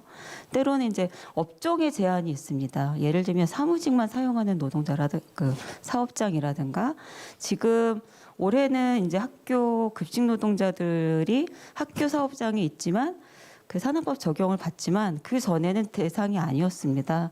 이거 역시 지난한 싸움으로 이제 규정을, 그러니까 법을 바꿔낸 건데요. 그런 것을 업종으로 또 뭐 제외를 한다든가, 실제 법에 구멍이 많습니다. 업종과 규모로 이러저러한 이제 예외 규정을 두고 있기 때문에 우선 시급하게는 그런 제도들이 좀 없어져야 하고요. 그리고 현장에서는 참여제도와 관련해서 요구하고 참여하려는 움직임들이 많습니다. 이제 다만 아시겠지만 노동 현장은 안타깝게도 안전보건보다 더 앞서서 해결할 문제들이 많습니다. 이제 그런 것들이 우선될 때는 안전보건의 영역이 조금 뒤로 이렇게 물러나는 경향도 있는데요. 지금은 그런 것들을 좀 같이 동등하게, 노동조합이 좀 동등하게 바라보고 고용, 뭐 임금, 안전보건을 좀 같은 선상에 놓고 참여제도를 같이 좀 이렇게 좀 참여하고 바꿔내는 구조를 만들려고 합니다. 그래서 삼보이와 관련된 것들은 민주노총에서도 계속해서 관련 교육을 실시하고 활동가들을 양성하고 있고요. 그다음에 명예산업안전감독관이라고 해서, 아마 단어가 낯설면 경기도에서 최근에 뭐 노동안전 지킴이 이런 얘기를 하는데, 사업장의 노동안전 지킴이라고 이해하시면 좀 쉬울 것 같습니다. 그래서 명예산업안전감독관의 문제도 있고요. 열심히 지역에서도 만들려고 하고 사업장 내에서도 주체를 세우려고 하고 있습니다. 근데 다만 타임오프라는 제도가 있잖아요. 노동조합 활동 시간을 이제 제한하는 제도인데, 안전보건 활동에서 이것이 굉장한 걸림돌이 되고 있습니다. 자기가 연차를 내서 활동해야 하는 분들도 굉장히 많거든요. 근데 안전보건 활동만이라도 타임오프가 적용되지 않도록 하는 문제도 있습니다. 그런 것들이 있고, 현장에서는 계속해서 부족한 제도이긴 하지만 계속해서 참여해서 현장의 좀 안전보건, 그리고 넘어서서 이제 이웃 주민, 시민들의 안전보건까지 좀 담보하려는 노력들은 계속되고 있습니다. 김혜진 대표님한테 좀 질문할 텐데요. 이 질문도 다른 분들 더 대답해 주실 수 있으면 좀 해주시면 좋을 것 같고요. 최근에 이제 해경청장이나 이런 책임자들이 사실 책임으로부터 벗어났어요. 그렇죠? 이게 세월호 참사 7년이 됐는데 가장 분노하는 지점 중에 하나입니다. 책임지는 사람이 없습니다. 희생자가 엄청나게 나오고 아직까지도 모든 사회가 아파하는 참사인데도 불구하고 책임지는 사람이 없다는 거, 처벌받지 못한다는 거죠. 이게 진짜 핵심이라고 생각하는데, 거기에 대해서 의견을 좀 주셨으면 좋겠고요. 그리고 기업처벌법에서도 이 부분이 빠진 거잖아요. 제가 며칠 전에 무슨 경제지 타이틀 봤는데 처벌만이 능사는 아니다. 뭐 이런 거 보면서 야, 정말 깨알 같다라는 생각이 좀 들었는데요. 이것에 대한 좀 대책들, 이것도 더 덧붙일 수 있는 분들 해주셨으면 감사하겠습니다. 예, 고민이 이 정부의 태도는 굉장히 일관된 것 같아요. 저는 재난과 참사에서 정부가 자신을 관리자로 위치지우지 책임자로 위치지우지 않는다. 저는 이게 정말 심각하게 문제라고 생각하거든요. 그래서 안전권이라고 하는 권리를 보장하는 거에 있어서도 대단히 소극적이죠. 왜냐하면 권리를 보장하면 누군가 그 권리를 책임져야 되고, 그 책임 주체로서의 정부라고 하는 게 등장해야 되는데, 그 점에 대한 저항이 굉장히 강해 보입니다. 자신들은 늘 관리자로 인식을 하는 거죠. 그래서 이번에 이제 중대재해기업처벌법에서도 제외하거나, 또는 이제 각종 정부 책임자들을 책임에서 계속 면하게 하려고 하는 것도 그런 태도 때문인 것 같아요. 그래서 일단 중대재해기업처벌법은 재개정해야 된다고 다들 목소리를 높이고 있고 재개정의 가장 중요한 사유 중에 하나가 또 그 부분이기도 합니다. 공무원의 책임과 관련한 조항이고요.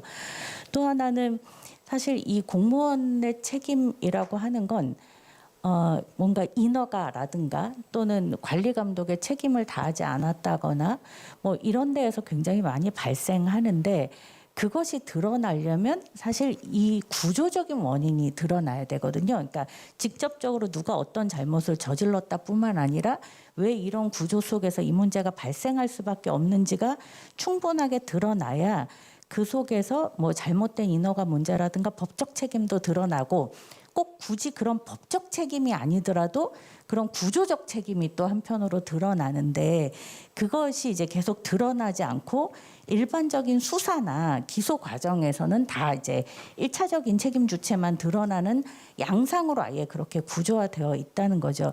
그런 점에서 이제 독립적인 조사기구가 필요하다라고 얘기할 때가 바로 그 구조적인 문제 또는 책임의 주체를 다양한 방식으로 구체화하는 문제에 해당하는 거기 때문에 그런 점에서 이제 독립적인 조사기구의 구성도 한편으로 매우 중요한 대안이 될 수 있을 거라고 생각하고 있습니다. 네.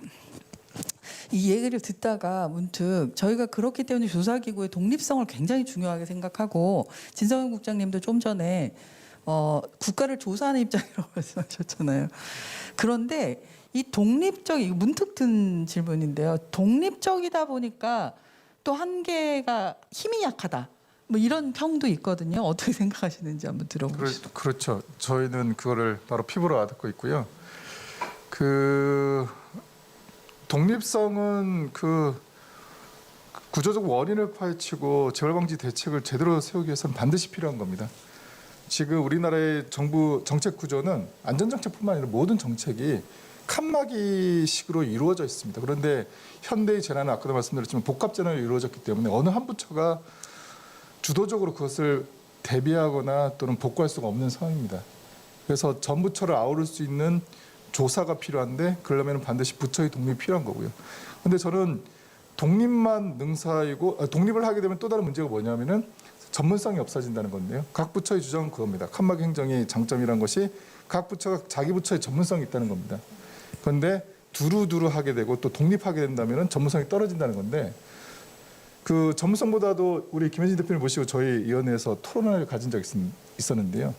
독립성만큼이나 전문성만큼이나 중요한 것이 사실은 피해자분들이 참여하는 당사자성이다라는 겁니다. 전문적인 조사는 사실은 전문적인 학식을 가진 분들이 충분히 잘할 수 있을 것입니다. 그렇지만 당사자성이 없는 조사는 그게 제대로 된 조사일까? 그런 생각이 들어서 그때 좋은 말씀 해주셔서 저희 위원회에서 많이 참고를 하고 있습니다. 네, 네, 그 당사자 좀 더 보충 들어볼까요? 보충이 아니라 그 김혜진 그 공동대표께 받은 질문 관련해서 아까 이제 처벌만이 능사냐라는 제목의 기사가 정말 많이 나옵니다. 그 볼 때마다 막 열딱지가 나고 뿔딱지가 나가지고 막 그래서 저 대묻고 싶은 거예요. 너희들이 언제 처벌을 받은 적은 있냐 도대체. 예를 들면 현대중공업이 창사 이래 468명의 노동자가 죽었는데 현대중공업 사장 법인 그 어떤 처벌도 받지 않았습니다. 그리고 2017년에 모든 노동자들이 쉰다는 노동절에 출근을 해서 크레인이 충돌해가지고 발생한 사망사고에 삼성 그 어떤 책임도 지지 않았습니다.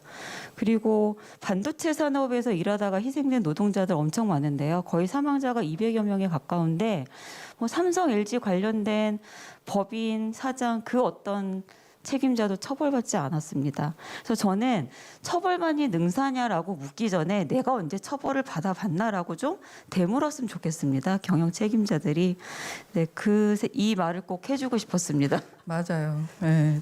마지막 짧은 마무리 멘트 듣고 마치려고 하는데요. 발표를 이렇게 했으니까 반대편으로 이현정 국장님부터 쭉 해서 아주 짧게 그래서 나는 세월호 참사 이후에 이 분야에서 이런 변화들이 꼭 있어야 한다라고 얘기해 주시고 마치도록 하겠습니다.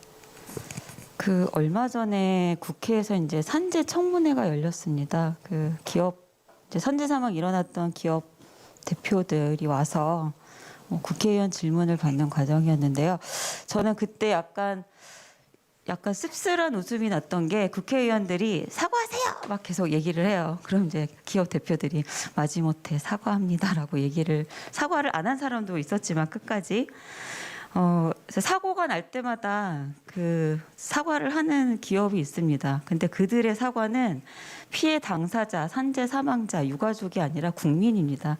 물론 국민에게 사과하는 것도 중요하지만 그들의 머리가 진짜 숙여져야 할 곳은 산재 사망 노동자, 피해 가족, 시민이라고 생각합니다.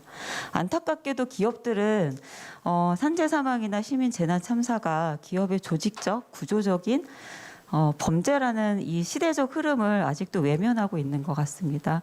외면하지 마시고 이 시대적 흐름에 동참해서 법을 어떻게 피할 것인가를 궁리하지 마시고 현장에서 그다음에 사회에서 어떻게 안전한 현장, 안전한 사회를 만들 것인가를 궁리해 주시기 바랍니다. 이상입니다. 네, 저는 아까 발제 때 이제 생명안전기본법이랑 그다음에 중대재해처벌법 중심으로 말씀을 드렸는데 이 두 개의 법이 본격적으로 논의가 되고 오늘도 이렇게 말씀드릴 수 있게 된 과정 자체가 사실 이제 한 걸음 나간 거라고 생각이 들고요. 앞으로 같이 만들어가야 될 과제가 훨씬 더 많다는 생각이 많이 듭니다. 그래서 이것들을 어떻게 이제 잘 계속 만들어 나갈 것인지에 대해서 고민이 필요할 것 같고 무엇보다도 그 중대재해처벌법이 제정되는 과정에서 그랬던 것처럼 많은 분들의 관심이 계속 있어야 이런 목소리들이 또 같이 힘을 받고 정말 실효성 있는 제도로 자리 잡을 수 있지 않을까 싶습니다. 네, 이상입니다. 그 앞서서 말씀해 주신 것처럼 노동자들은 참여 제도가 있거든요. 안전에 대해서 참여할 수 있는 다양한 제도가 있는데 시민들은 도저히 참여할 수 있는 구조가 없죠. 최근에 이제 몇몇 지역에서 열심히 조례 제정 운동을 해서 그래서 이제 화학물질 알권리 조례라고 해서 지역사회에 유해한 화학물질을 사용하는 곳에 시민들이 정보를 이제 알고 대응할 수 있는 조례가 만들어진 곳이 있고 또 이제 그 대중교통이나 이제 다중이용 시설의 경우에 일부 이제 시민들 뭐 이용자 참여를 보장하고 있는 곳이 한두 군데 있긴 하지만 대부분의 경우는 이제 전문가들이 한두 명 들어가는 수준이고 시민들이 내가 정말 얼마나 위험한 위치에 있고 이걸 어떻게 바꿀 수 있는지에 대해서 알 수 있는 공간과 구조 자체가 아예 없는 상황이거든요. 저는 그런 점에서 다중이용시설이나 대중교통의 여러 가지 관리위원회에 시민들이 참여하게 해라라는 걸 요구해야 되고 지자체의 안전계획에도 시민들이 참여하게 해라라는 요구를 해야 될 것 같습니다. 그런데 그때 시민들의 참여라는 건 어떤 전문가 개인이 아니라 집단이어야 된다는 거거든요. 그래야 힘을 갖는데 그 집단은 어떻게 형성될 거냐. 사실 지금까지 피해자분들이 먼저 나서서 어떻게 그 단체들을 만들어 나가는가의 어떤 모형, 전형을 좀 만들어 나가고 있다고 생각을 하거든요. 그래서 피해자 단체들이 그렇게 애를 쓰는 것만큼 함께 하셨던 시민들도 우리의 일상에서 어떻게 참여하고 감시하고 강제할 수 있을 것인가를 좀 고민하면서 제도도 만들고 단체로 함께 들어갈 수 있는 방안들을 같이 모색해 갔으면 좋겠습니다. 예. 그 발제할 때 제가 한 세 가지 질문을 하지 않았습니까? 첫 번째 질문이 뭐 이 포럼의 대주제이기도 한데요. 과연 우리 참사 이후로 바뀌었느냐라는 겁니다. 근데 그래도 제가 바로 말씀드렸던 게 그렇게 바뀐 것 같지 않다라고 말씀드렸습니다. 이러한 질문들을 내년 또는 내후년에도 계속적으로 할 겁니다. 우리 사회는 계속적으로 할 겁니다. 그리고 저희는 사참위도 그걸 답하는 기관으로서 그렇게 할 건데 앞으로는 바뀌는 그야말로 세월호 참사 이전과 이후를 경계를 가를 수 있는 그런 일들 우리 사참위뿐만 아니라 우리 시민들 우리 전문가분들도 같이 힘 합쳐서 해주셨으면 감사하겠습니다. 이렇게 7주기를 준비하는 많은 손들이 있고 기억하는 많은 사람들이 있습니다. 그러나 그럼에도 불구하고 우리는 아직도 처벌, 진상규명 그리고 안전사회 건설에 대한 질문을 던지고 있습니다. 어떻게 더 나아갈 것인지 오늘 이 자리가 여러분들과 함께 시작하는 또 걸어나가는 한 시작이 되었으면 좋겠습니다. 함께 자리해 주셔서 감사합니다. 긴 시간 발제해 주시고 참여해 주셔서 감사합니다. 준비해 주신 여러 실무진들도 감사합니다. 다음에 또 뵙겠습니다. 수고하셨습니다.